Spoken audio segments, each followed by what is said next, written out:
And there are some ways that humans will pick up cues. You know, if somebody doesn't like us, there'll be micro expressions of disgust that we'll pick up. What we have to ask ourselves, though, is if we're fearful or if we're assuming, if we're judging, why?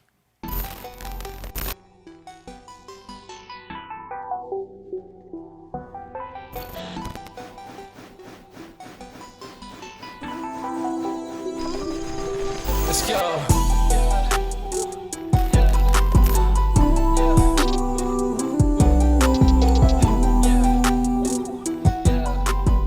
Hey everyone, and welcome to Season 2, Episode 1 of the Social Exchange Project. This is your host, Shangler Waldinger, and today I am honored to have two guests, essentially a co-host, but he's my guest as well. And I am just so excited to introduce you guys to, so we have Ed Hudgins, who is here. Hello. And we have Dr. Selika, who's our guest of honor.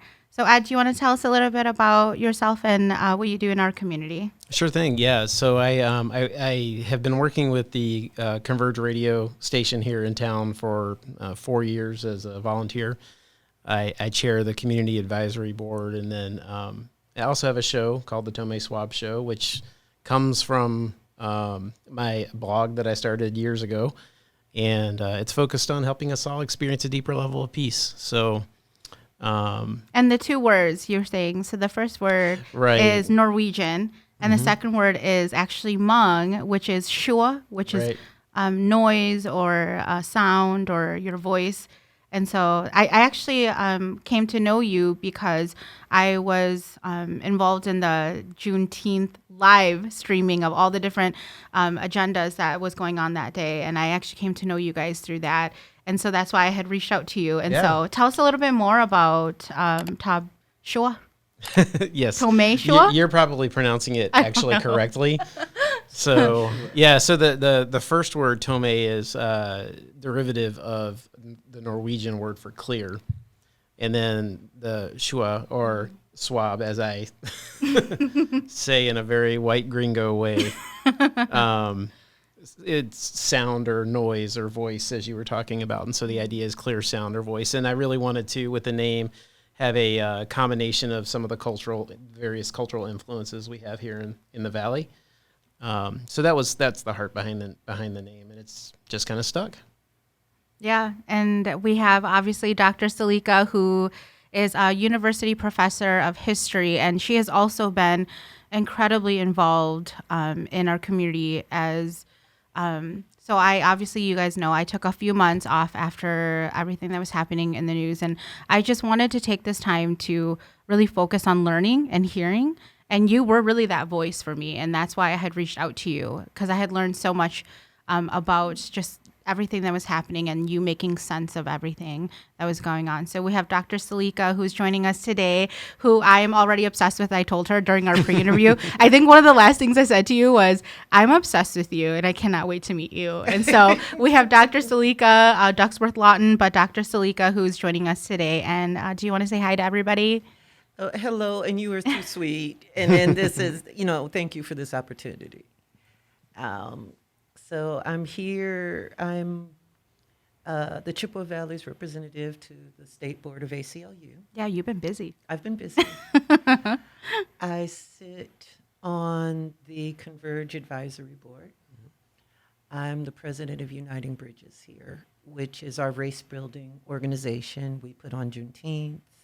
We put on the Martin Luther King. We do a lot of programs, and we try to work with public and private groups to help to create racial and gender and sexuality understanding and peace in the Chippewa Valley.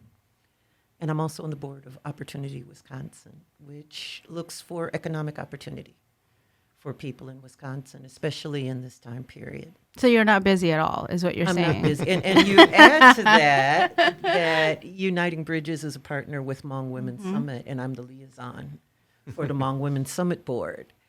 So, and we have some good things coming, hopefully, right? With Dr. Kongping Pao, who we need to do a shout out for because he is actually one of the most amazing human beings that I've met who's been on our show. And he actually reiterated that, like, yes, you need to reach out to Dr. Selika, and that's why we're here. And so we're really sad he wasn't able to join us today as well, but he has been integral in that conversation. So, Well, he's wonderful, and he teaches the culture part of Hmong history at the university, while I teach the military part as a part of my Vietnam War class. So one of the things I've been trying to do is work to bring some of our multicultural and white allies. I don't like allies, I like partners. Some of our white partners together so that we can work together for our common interests. And I am the mom of 2 kids, and you were just telling us, just yeah, they're your trying daughter who puts you in in your place when you're not up to par, right? She keeps me humble. Yeah. She does. She Best will way to let put me it. know. And my husband, who works here in the Chippewa Valley. So I have those same work-life balance issues with an overlay of crazy with them. Yeah. We have a lot to unpack. And one of the first things that is, in my opinion, is a huge elephant in the room is understanding or trying to make sense, at least in my world, what was happening just a few months ago. I mean, aside from COVID and everything, having to deal with that and coping with that. But what were your guys' thoughts, or what were you feeling during the whole entire George Floyd murder, and how did you guys take that? It was overwhelming because we had Ahmaud Arbery, we had Breonna Taylor, we had George Floyd. Oh, I'm sorry. Can you speak into the mic? And Sorry. we had George Floyd all at the same time. And it just felt overwhelming. It felt a number of the people around me were using the term hunting season, that it was hunting season on blacks. And You also had the Central Park lady yes, Yes. Central thing Park happening Heron. the same day. That news came out the same day as the George Floyd murder. And for many people of my ancestry, because I'm black, I'm a black Creole from Louisiana. You know, the two things we fear the most would be a rogue police officer and somebody making a false accusation, because those 2 things together for us have been, Deadly. well, deadly. They've been a part of extralegal lynching and legal lynching. You look at the Innocence Project, and I mean, just 2 days ago, a man who had been in jail for being convicted of rape was released based on DNA evidence. He had been wrongfully convicted. Cordova has almost 350 wrongful convictions just by themselves. Illinois actually has the largest number. And you worry because the new Jim Crow for us is being wrongfully convicted, is being falsely accused, is being a victim of those who abuse power. And it just, for George Floyd, it felt like for some of the whites around us, they're going, oh, I can't believe that happened. And we're looking at them going, we've been showing you video and telling you this Right. for decades, since Rodney King. We've been doing it since before Rodney King. Angela Davis wrote a whole book about this in 1968. So there's an element of, okay, some of y'all finally get it. But there's also an element as we see the people who are on one hand saying, well, it's okay to just summarily kill people if we think they're criminal or we think they're disabled or we think Or a they're threat. a threat Some of any kind. Yes. And then they say all lives matter. And it's like, no, you're lying. Because if you think someone is a threat, automatically gets to be killed, then all lives don't matter. Right.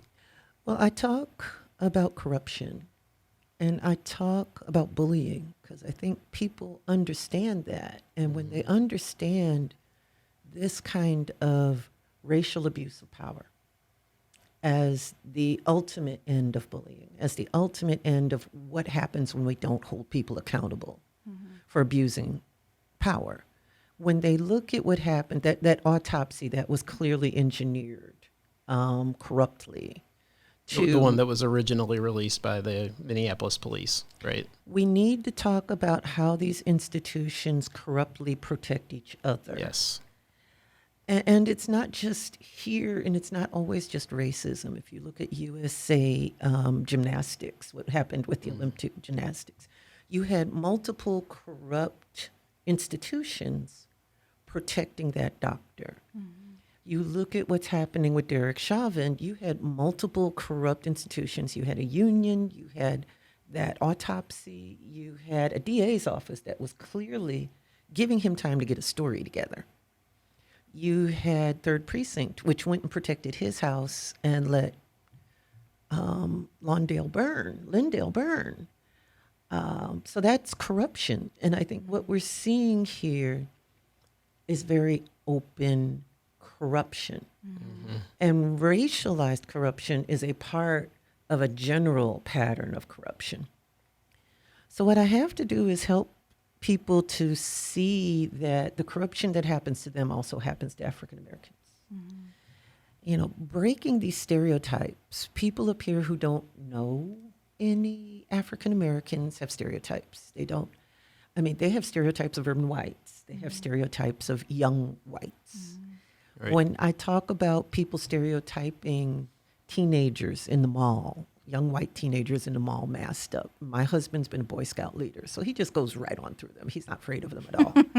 And others who are just not used to teens will say, oh no, they're loud, they're intimidating, they're scary. And I'm like, really? Talk to them. Yeah, you've never talked to them as humans. Right. You know. categorize them already in a box, you know. And that's expectation theory, because people will live up or down, especially kids, to the expectations you have for them. If you expect them and you make it clear you're expecting them to behave in a certain way, kids will do that. But you get, for some of these people, self-fulfilling prophecies. Yeah.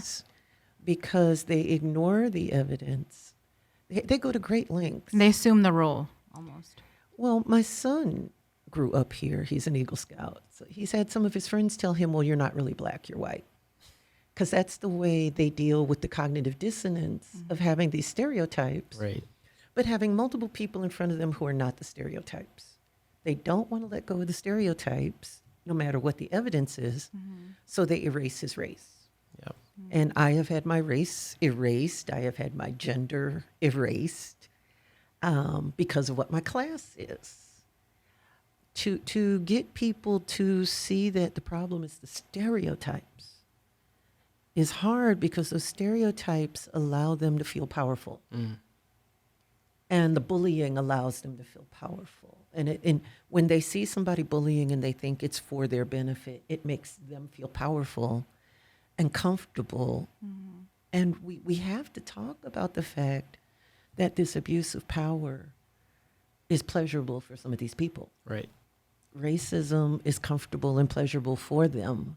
And that's why they don't let it go. And that's why they don't even recognize that it's racism, because it makes them feel comfortable. You have, on the one level, you know, you and I have talked about this kind of stuff a lot. We talked about how busy she is, and honestly, part of it is she's getting incessant emails from me asking questions. You're the culprit. I'm part of the problem. but I so there's a couple. We've talked about how, like, if you go into a community that's experiencing famine, for example, you have to do the relief work so that people can eat. But then you also need to look at the root causes of the famine. How can it be avoided in the future? What systems can you set in place to protect them from that going forward? I think of the same kind of dynamics with race in America. And so the folks that they'll look at the murder of George Floyd and see it as an isolated incident, because that's really what we're saying right now. A lot of those people see this as an isolated incident. There's no real historical context to think about here. And is this a part of a bigger story? There's in my mind, the relief aspect of it, and please correct me if I'm wrong, but the relief aspect of it is we got to call out what's true. We need to talk about what's actually true. But then the deeper work that has to happen is to start getting into the why is it that you want to hold on to that story, to the narrative that keeps you comfortable. Is it just about comfort? And why is that so important to you? And why is it that you are willing to sacrifice people who are different than you to protect your narrative and to protect your comfort. Well, we get into scapegoating. Right. And scapegoating is both a way to save power, but it's a way to save face. And racism and racial discrimination are forms of scapegoating. And then gaslighting those who are discriminated, ignoring the racism, telling them it's not there, is a way of maintaining your comfort, but it's also not taking accountability. Right. It is, for this country, certain people have gotten benefits from racism, but certain people have been, yes, I do, but certain people have also been hurt. There's a set of poor whites who are hurt by racism. Because if you're discriminating against blacks, that means blacks have to accept lower wages. And that means they can be used to undercut whites. And that's what really happened into the 1970s. Then they moved to undocumented immigrants to do that. So when you look at discrimination, when you especially look at covert discrimination, the way people will try to pretzel to deny covert discrimination, it's because they're benefiting from it. And because they feel entitled. I mean, I have these 4 horsemen of evil, and one of them's cognitive dissonance, and one of them's entitlement, and one of them is confirmation bias. Because these things work together to make people feel justified to engage in these discriminatory acts. But getting people to see there is a history. And the scary thing today is I'm seeing people on the web who are saying totally erroneous things. And when they're corrected, they say, you don't know history, you need to go learn it. And it's like, I did that. yeah, they're supporting the lost cause mythology, and people are dropping the Declaration of Causes and everything on them, and they're just absolutely ignoring the evidence. That's that confirmation bias. That's also, in some ways, trolling. And what we're seeing is a trolling culture that has moved from the web and into real life.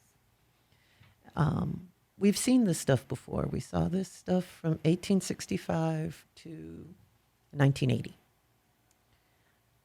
And we had a very short time where being openly racist was frowned upon. Now we have people who mix up what protected speech and unprotected speech is, and they want to make racial slurs, ugly insults, and threats More normal. more acceptable by trying to call them free speech. Legally, there's no such thing as free speech. There's only protected and unprotected. And racial slurs, gender slurs, all of that are not protected speech. Threats are not protected speech. So we need to push back, but we need white partners, especially to push back, because somebody who sees me as subhuman isn't going to listen to me. This is the reality I have to work with. Is it annoying? Is it aggravating? Is it angry? Yes. Is But it it's just reality. stupid and inane? Yes. Yeah. It's stupid and inane, but I operate in a world that is and not a world that should. Right. So what I need is to recruit allies and help them to be able to make these arguments to the Uncle Bobo at the Thanksgiving dinner table while keeping their voices low so that Uncle Bobo doesn't get the satisfaction of And that actually, annoying them. and that actually brings me to, because you've been really active, and you have shared a lot of a great wealth of information about bias, implicit bias being one of them. And, me, even as an Asian American woman with all those different intersectionalities to consider, how do I, or how does Ed, or how do our allies or other allies, how do we help kind of understand our own blinders and our own implicit bias? And what does that look like in our own personal lives, in the community, at work, school? Can you talk a little bit more about that? Well, with implicit bias, one of the things we have to do is ask ourselves, why are we jumping to certain conclusions? Right. And there are some ways that humans will pick up cues. You know, if somebody doesn't like us, there'll be micro expressions of disgust that we'll pick up. What we have to ask ourselves, though, is if we're fearful or if we're assuming, if we're judging, why? Why are we doing that? The So other self-checking, a really, self-checking. then. Okay, gotcha. And you know, if you're most likely to stereotype when you are anxious, when you are fearful, and when you're under stress. So when you're in one of those situations, there's things you can do. There's a technique that's called the 4-7-8 breathing technique. And it moves you from, I can't remember whether it's the parasympathetic to the sympathetic or the sympathetic to the parasympathetic. We'll fact check this. We'll after. fact check it. But it's Sunday, so I get to lose it. You're seems technically occasionally. off the clock. I'm off the clock. But the thing is, the 4-7-8 breathing helps to keep you in your frontal lobes, and it helps to keep you to see the reality in front of you instead of the stereotyped space that would frame your judgment. So that's one way to work with it. There's another way, you know, evidence-based to look at things. Is this action, would I judge this action this way if someone of another race was doing it? Right. Why am I judging this action? So just this putting it way? in that context. Well, I think related to that is just the whole idea of exposure to different people. You know, like people who think differently, look differently, have a different experience. I mean, you're talking about, as the only white male in the room, I am the prime benefactor of the benefits you were talking about just a minute ago. Is that what we call like privilege? Yes. then? Okay. Yes. I actually use the term social power. Social power. Okay. Yeah. Because privilege sounds like, for some white people, it sounds like they're elitist or something like that. But I think people understand that in certain situations, certain people have more social power than other people. That's actually really true. Like if we were in a Yeah. different country, perhaps that wouldn't be Totally. like privilege. That would be social power. That makes sense. And social power can be dangerous. And that people understand, anyone who's gone to middle school understands social power. If Oh, they Lord, claim, that's on the horizon for us. I'm so sorry. I can't relate. I'm not a parent. Well, let's We'll get just to that, say, right? Yeah, middle school is, for everyone who's a parent, middle school is like one of the hardest routes for kids because you have kids who are not real civilized and they're not truly socialized, and they're trying out different modes of power. So the people who will say that they don't understand social power usually were the bullies. You just called me out. Oh, no. I'm kidding.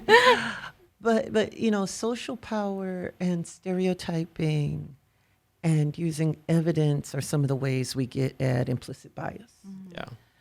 Because if you're not used to implicit bias, if you're not used to that cognitive load, it's hard for you to not frame things racially. Right.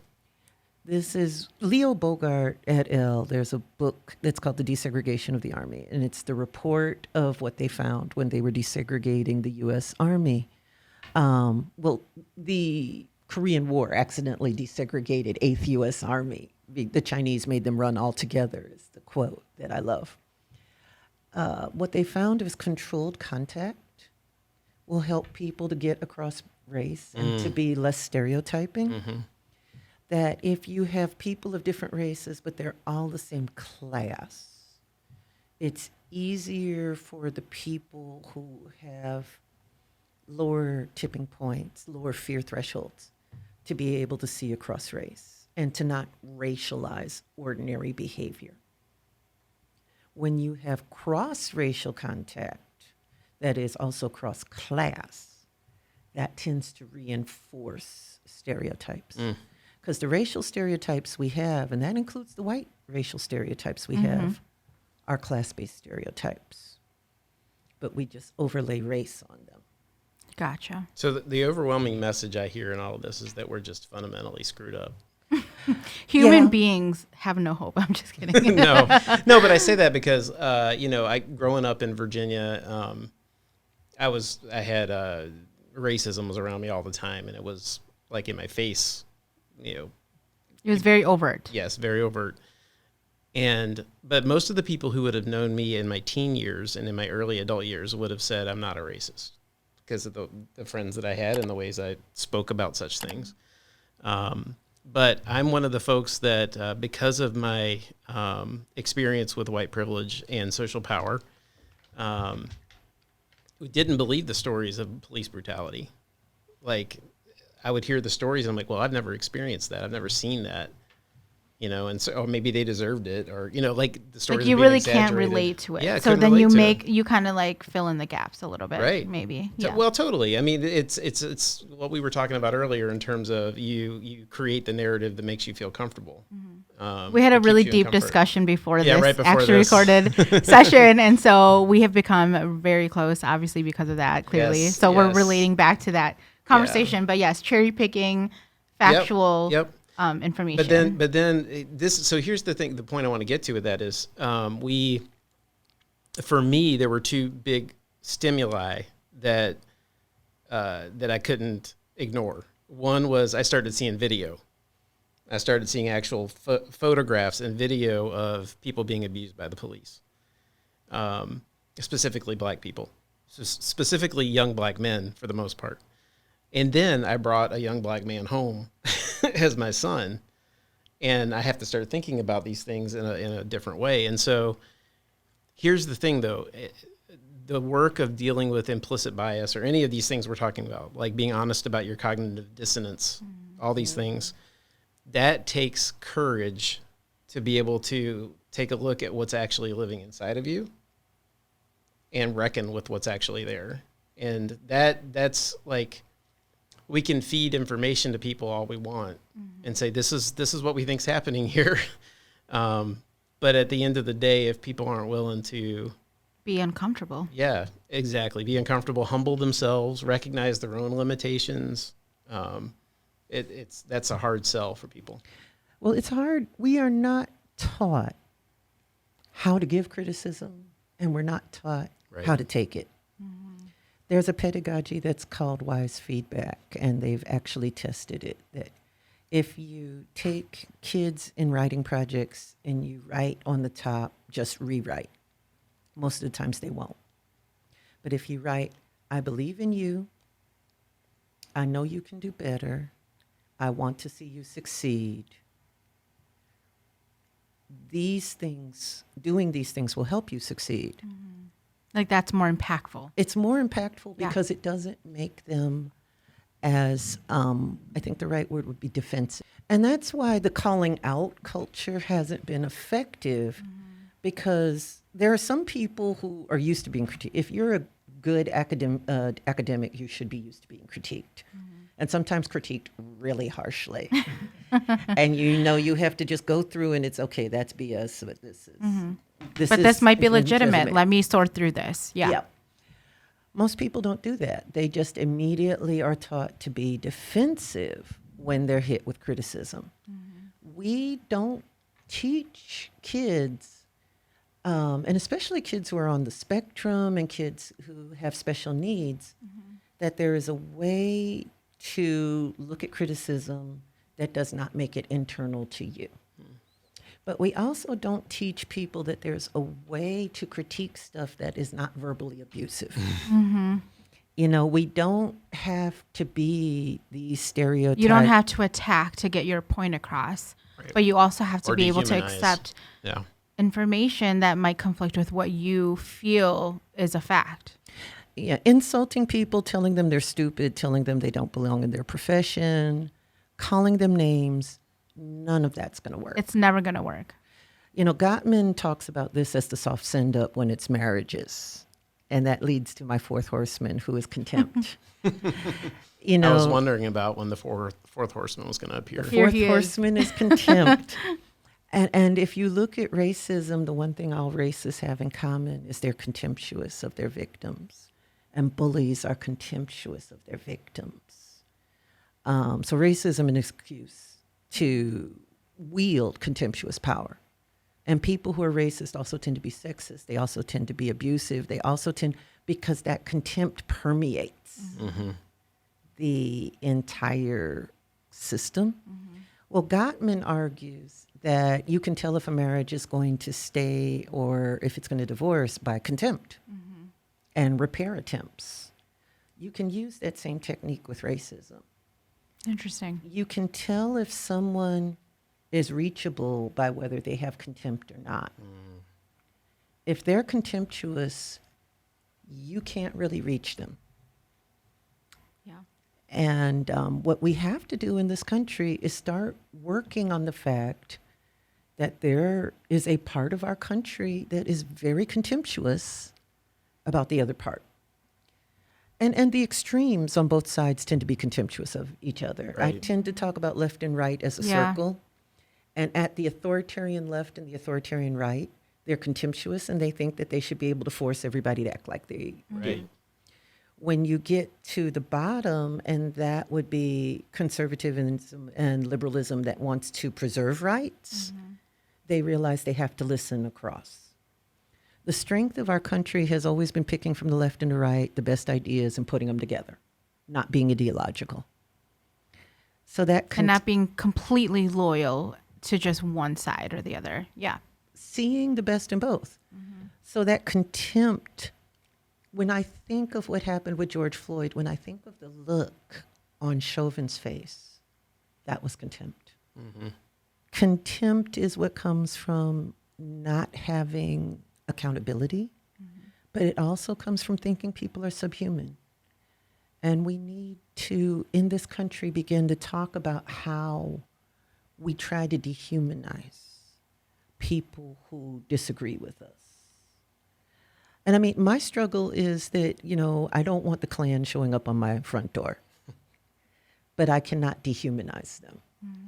We think about Martin Luther King's 6 principles of nonviolence. The third one is to see that people who are abusive and racist are troubled and in pain. And I think that's the struggle for all of us. That's powerful, though. It is. That's like not a concept I would have thought about. Like just to humanize everyone for where they stand and understand that what they believe in, regardless of how you feel in total opposition to it, there's still some sort of humanism behind that.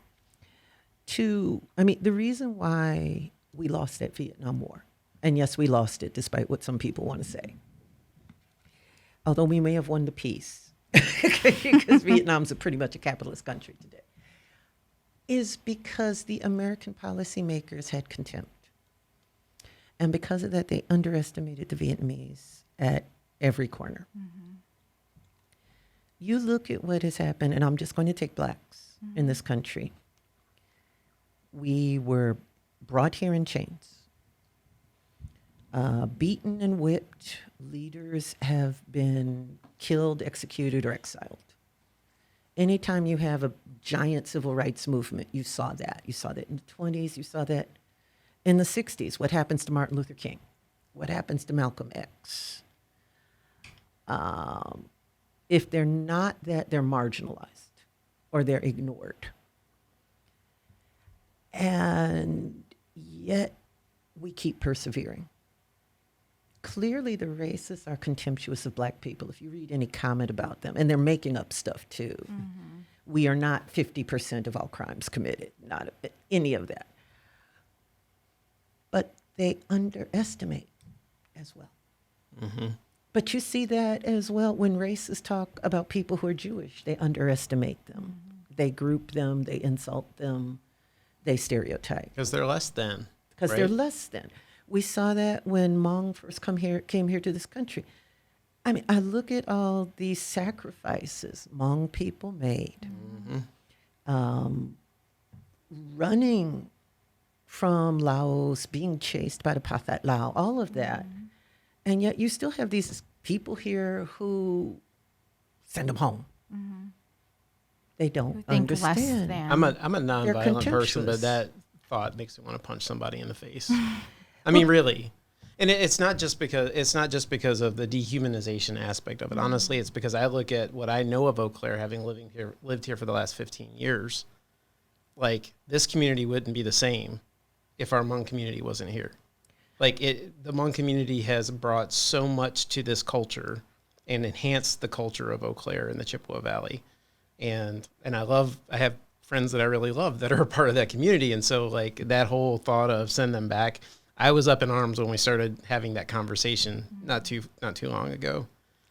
Well, my heart sister Caitlin is here, and y'all will send her back over my dead body. Right. Yeah. Exactly. But, you know, when I first came here, it was right at the tail end of spearfishing and right as Hmong people had first come here. Aside from having allies, how can we start to change that conversation for future generations? And I'm not a parent. You both are. You mentioned you have a son, and you mentioned you have a daughter. And I know you guys have a couple of different maybe ways that you would look at this. But how do you have that conversation with your children, and what does that look like, so we can start to change that narrative? Have you done it? Yeah, I have. My children, my daughter, race was pointed out to her when she was 4 by other kids at daycare. And we began the conversation there. Although I will say that my first attempt was saying that all skin color was like ice cream, some chocolate and some vanilla. That wasn't a good idea because then one of her friends bit her. So I'm not going to suggest using the ice cream analogy. But to talk to her about the fact that we're all the same biologically, it's cultures. Right. And there are many ways to be white, there are many ways to be black, there are many ways to be Hmong, there's many ways to be native. And we've been very open about talking to her. I have a son too, and he's 20. Yeah, and you mentioned that. He went through Memorial, and that's been interesting. And we've talked to him too, although for him, I think the experience, he was in a metal band, Third Ward. They've got a record out. Go look on iTunes. They Do a shout out quick so we can shout all... out Third Ward. Yep. They get played on Converge Radio. They every get once in a while. Really? Yeah. Wow. Okay. I need to check them out. We call it conservatory metal. They practiced at my house. My neighbors are very tolerant people. And the experience of running around Iowa, Illinois, Wisconsin, and Minnesota promoting that album, as well as the experience of being at college, really helped him to understand it. Because he struggled here a little bit with being called white. He struggled here with being called the N-word. He struggled here with dealing with all of that. My daughter is having the same experiences, but she's benefiting from having her brother in front of her and from the fact that we talk very openly about it. They do have the gender overlay, so that's a whole different amble. episode. That is a whole different episode. But I really did have to start talking to her at 4, 5, and 6 that there are people who are going to judge you by your skin color, and they're wrong. And they may call you evil names, but that's more about them than it is us. But don't excuse them. Don't feel sorry for them. Know that you have this right to self-defense. And that's where it gets kind of difficult, because in law, we should have this right to self-defense. In practice, you get punished. And that's the corruption. Right. And my daughter already knows this. Yeah. So avoiding, you begin to learn the signs. I think one of the keys with my son, so my son's black, he was born in Ethiopia. But other than his skin color, he's about as Wisco as it gets. He likes to go fishing. He wants to learn hunting, which he's going to have to learn from his uncle, because I'm not, that's not me. But it's like he started experiencing things when he was about 3 or 4 years old. He had a kid that said he wouldn't play with him because he was brown. And then he's been called the N-word at school a few times.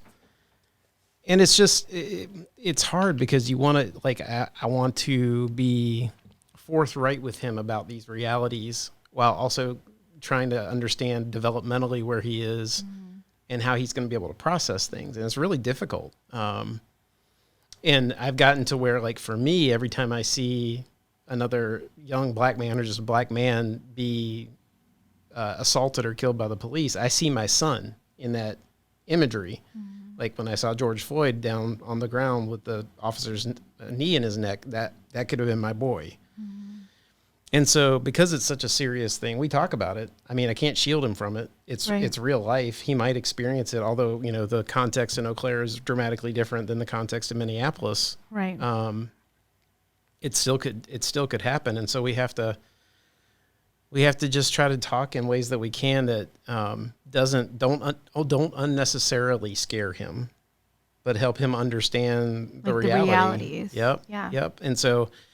And Lord knows that boy, there's no telling him to be polite to everybody all the time. And, you know, like that's not him. Because that's not any boy that age. That's right. He's 11. He's 11. So he's going to do what he's going to do. But Yeah. so it's hard, man. I mean, but I think the thing is like, you know, Selika, you just mentioned that they're not teaching history and social studies in the elementary school, you know, in elementary ages. And even when history gets taught, we know that it ain't the whole history. It's not the whole picture. And so as a parent, it's my responsibility to say, well, buddy, unfortunately, we've been doing this for hundreds of years here. You know, this is nothing really all that new. We're trying to change it. We're trying to lean in hard on this, but, you know, and it's hard for him because I've been a part of a couple of rallies here, and he's scared of me going because he's afraid I'm gonna get hurt because he's seen things on the news with us and stuff. And it's really difficult to do. I would not by any stretch say I've done it well. You know, it's so nuanced. That's the other thing I think about, like, you know, we haven't really touched on this, but civil rights is not a political issue. It's not Democrat versus Republican, conservative versus liberal. No matter how much they try to make it like that, right? That's exactly right. And like affirmative action, which Selika is a different episode. Selika will tell you that there's little that ticks me off like that dynamic, because this is to me about human dignity.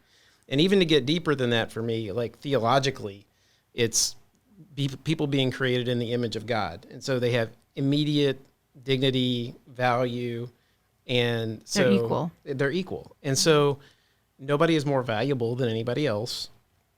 And when you take issues of human dignity and value and you turn them into stupid political talking points, that it diminishes the importance of the conversation. And it makes it just another thing we'll disagree on, rather than saying, hey, we're all human beings. Let's talk about this. Let's try to figure this beings. out. Yes. Yeah. So, and I'm going to veer off a little bit, and I apologize. No, go for it. But it was one of the things I was a little ticked off about when we had the defend the police thing here a few weeks ago. So we had a couple of rallies and marches in the area, and to the best of my knowledge, and Selika, please correct me if I'm wrong, there were no political parties backing or planning those things. Nope, that was the students, Right. and Uniting Bridges was providing support. Right. None of the parties Right. were, actually a lot of the politicians just ran. They were not there. Right. But the Defend the Police event, which was held over at the courthouse parking lot here in Eau Claire, was sponsored and planned by the Republican Party of Barron County. And to me, it was so disrespectful, first of all, to the memory of George Floyd. And I mean, really, when you extrapolate it out, a number of other people. The whole community, really. Yeah. You know? And I was there with a group of people who may have a tendency to dehumanize the other side, and I was just trying to make sure nobody was doing anything stupid. But that is one of those things that, thinking about the defend the police from the political perspective, that's what that was. It was a political rally. And it was in response to defunding the police, that whole hashtag. And I don't know if we have time to dive into that, but I think the defund the police verbiage can be problematic on some levels. It can be a great rallying cry and people get excited about it, but it can also be something that can be harmful.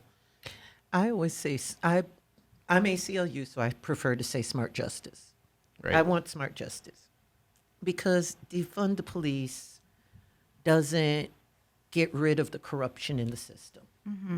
It doesn't get into the disparate impact. It doesn't get into the felonization of minor stuff like, I mean, let's be honest, weed's not a gateway drug, and every piece of research shows that. Right. Right now, so many petty things have been regulated that essentially, if you wanted to, if a police officer wants to arrest you, they can arrest you. So I want us to look at our laws and to change that. I want us to look at how we train police and change that. I want us to look at these private prison contracts, which cost 3 times more than the prisons in Wisconsin. We're sending prisoners outside of Wisconsin. I want us to stop that. Right now, the system has so many perverse incentives that waste taxpayers' money, whether we're talking about parole, whether we're talking about plea bargaining, whether we're talking about the way judges' discretion has been taken away. And I want the system to address the fact that we have people who are not sworn peace officers. That would be ICE, and that would be Border Patrol. And they are attacking and unlawfully detaining U.S. citizens. Innocent human beings. And they do not have civilian control. The police are controlled by the civilians. The military is controlled by the civilians. Right now, that's not happening. That's why ACLU has now sued to get DHS out of Oregon. That's why the Oregon Attorney General has now sued in federal court for restraining orders. We have something called posse comitatus, which says that, I mean, and there's lawyers who will go into all of the details, but broadly it came after Reconstruction, and it said the federal government cannot bring federal troops in without the permission of the state. Well, what is Border Patrol and ICE? That's their way of trying to get around posse comitatus. But Border Control and ICE are supposed to only be used against undocumented people. And the way they were used in Oregon ignored people's rights. They pulled innocent people off the street and just threw them in vans. We have a set of rights here under the Bill of Rights. And what scares me is there's a set of people out there cheering this mess on because they think that if they're just labeled with a name, hippie or whatever, it's okay to violate their rights. And they don't understand that if they can violate their rights, they can violate your rights. Eventually, It it's goes coming back to for you. dehumanization. Yeah, that's right. Yeah. It always goes back to that concept we talked about right before we recorded was dehumanization, being able to easily classify because of your comfortability. Comfort is really at the heart of it. It really is. I have an opening day lecture that's semi-infamous because I talk about the fact that history is the only discipline that talks about the actual irrationality of humans. We're not theories. We're what humans actually did in the actual circumstances. And the reality is that human beings are not as rational and logical as we want. We're crazy. Anybody who's had a roommate should know this one. You know, and there's sometimes we do things and we look at each other and go, why did I do that? I mean, I'm teaching people who are 20, 21, 22 years old, and I'll ask them, so why did you do that? And they will look at me and go, oh. And that irrationality is something we have to wrestle with. There are people who don't want to recognize their irrationality. Now we're getting into Dunning-Kruger. Yeah. They don't have enough knowledge of themselves to see what their shortcomings are. And does that come with experience or education or exposure or all of the above? I think it's both, all of it. All of the above. History is also the only profession where you get better at it when you get older. I mean, you hope, right? That's what you hope. That's what I You don't want to hope. repeat history, right? Like that's, you're supposed to learn from it. Well, the thing is you need a certain level of experience with humans to understand how humans operate. And history really is a decision-making tool. That's why it's mandated for the military. These students have to take an upper division history class so they can see what commanders did. And when you look at what we do, things haven't changed as much as the ancient world as we want to think. A gun is just a newfangled way of throwing a rock at another person. So is a tow missile. You know, you read Thucydides. It's the same petty craziness.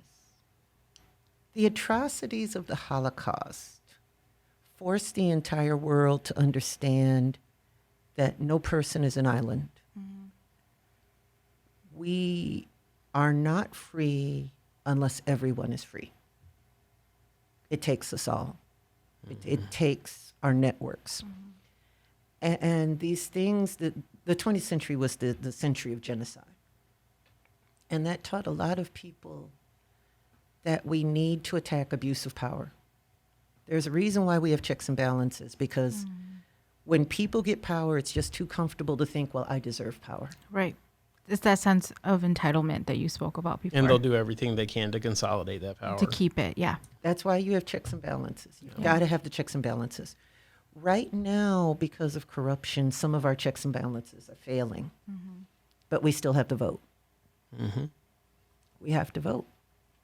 And we have to, the people who are the good people, the silent majority, who don't want corruption, don't want racial corruption, don't want corruption of any kind of government.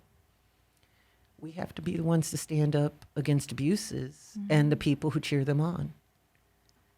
I make my students memorize the first 10 amendments to the Constitution, plus the 13th, 14th, and 15th Amendment. They're like, why?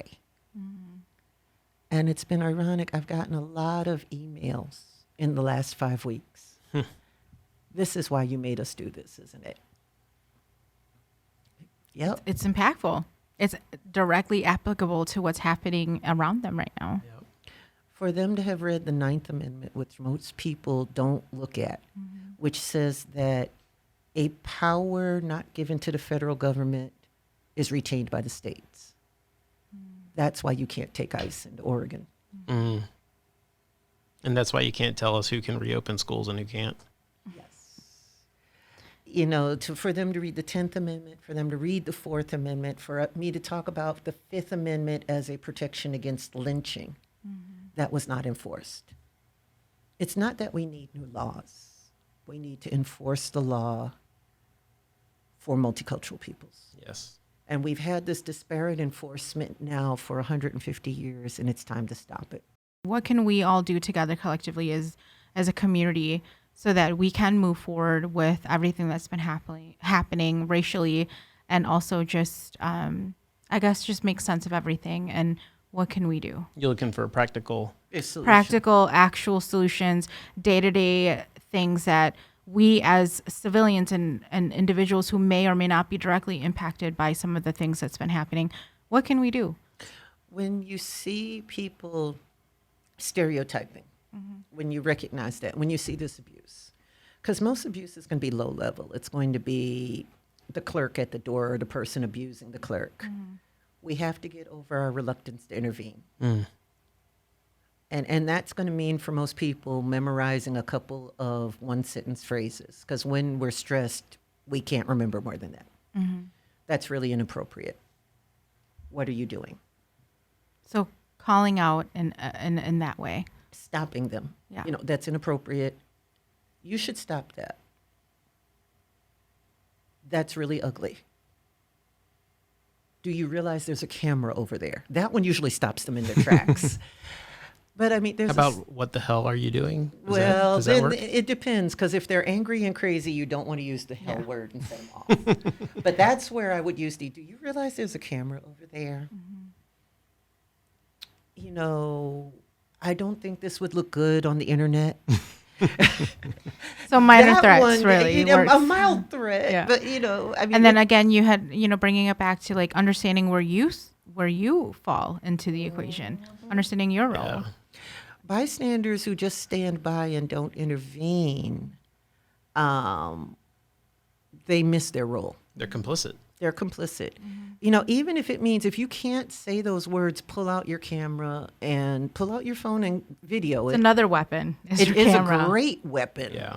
And there's a bunch of apps that will video for you. And there's also Minnesota Justice. If you want to, I would say Jonah has an immigration task force. Jonah also has a housing task force, so they're working on poverty It's a local issues. nonprofit for those of you who aren't familiar with Jonah. ACLU defends everyone's rights. ACLU, Southern Poverty Law Center, join them. Send them donations right now, because they're the leading edge of fighting that. The Lawyers Guild. Here in Eau Claire, Uniting Bridges is working with a number of groups. We have a donation page. But, I'm also going to say ACLU. I'm also going to say Wisconsin, Opportunity Wisconsin. I'm also going to say Converge. We need to support things like the Leader Telegram, where they're trying to work on being able to give context to the news Gotcha. that we get. Yep. So supporting the right types of news resources that is displaying what's happening Yes. out there. Gotcha. If I could add this to what you were saying before about the responsibility or obligation to intervene. Yes. Part of the challenge in America this is probably another show. It's probably not a today. We have so much we can go through, I think. Yeah. But to talk about the relationship or the tension between American rugged individualism and the ideal of the American dream and the selfishness that kind of dictates, and how that applies to what we're talking about right now in terms of intervening on behalf of somebody else. Well, there's a whole history of Calvinism in here. This idea that's not in the Bible at all, but that some religious people have, that if you are wealthy, you earned the wealth or deserved it, or this is God's favor on you. Again, it goes back to entitlement. Entitlement. Yeah. Comfortability. If you work hard and you prosper, then that meant, this is a Puritan idea, then that meant God looked favorable on you. If you worked hard and didn't prosper, that meant you were damned. If you Still a set of standards that you apply to Yes. everyone, right? Yeah. Yeah. Yeah. And it's one of the reasons why people don't intervene. It's how people excuse the structural corruption that we see. So you must go against what you are maybe comfortable with and being Yes. able to stand up for one another and what you feel is ethically and morally right. Yes. And you have to be willing to look at authority and say, that's not legal, that's not moral. Yeah. And Get I your think hands that's off the my hard neighbor. thing. Yes. Get your hands off my neighbor. Get your hands off me, right? Yes. And we have to have a hard discussion about what self-defense is and what we allow as self-defense and who gets to have self-defense. Because that's a whole animal in And I there. feel that, I would love to invite you guys back so we can have more of a conversation because there's just so much, I think, again, like we started this out saying, there's a lot to unpack because there really is. Like we can look at historical facts, like where we've come from, those events and how it's shaped us today and how it's still applicable and how it's still sadly parallel to today's social issues. And I'd love to have you guys come back. And I'm so grateful and appreciative that you guys took the time out on a really wonderful Sunday and to be here today with me to have this really important conversation. So with that said, I would like to just thank you, Dr. Selika, for being here to be our guest of honor. And obviously Ed Hudgins, who is now, I feel like, my new best friend. We have so much we can talk about. And thank you guys so much for being here for the Social Exchange podcast. Oh, thank you. Thank you. Thank you. Honor. Thank you. It is an honor. Let's go.